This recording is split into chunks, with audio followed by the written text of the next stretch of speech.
In 2019, Boris Johnson agreed a Brexit deal with the EU and gave Parliament this reassurance. It is in full compatibility, Mr. Speaker, with the Good Friday Agreement. Now the UK government says the current situation is fundamentally undermining the Good Friday Agreement. We've got a border erected down the middle of our country, a border which applies checks, applies costs, applies extra bureaucracy. It's unthinkable. In July 2019, the Prime Minister made this promise. Under no circumstances, whatever happens, will I allow the EU or anyone else to create any kind of division down the Irish Sea. A month later, he said this: "There will be no border down the Irish Sea over my dead body." 2 months later, the Prime Minister agreed to checks in the Irish Sea.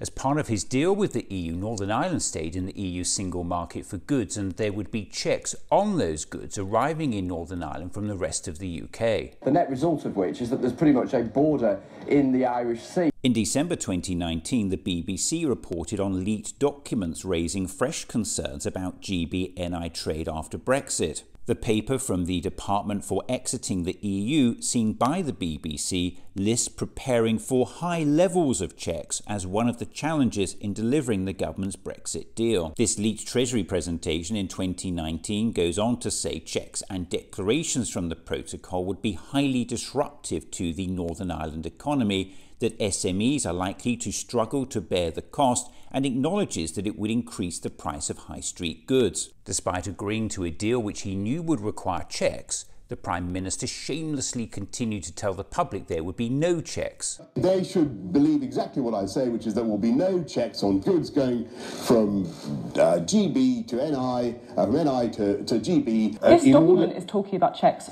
both ways. And that's wrong, because there won't be checks. So you're saying that this is wrong, the government's own impact assessment is wrong, your Brexit secretary is wrong, all these people are wrong, and you're right? Yes, because there's no question of there being checks on goods going NI-GB or GB-NI. That was completely untrue.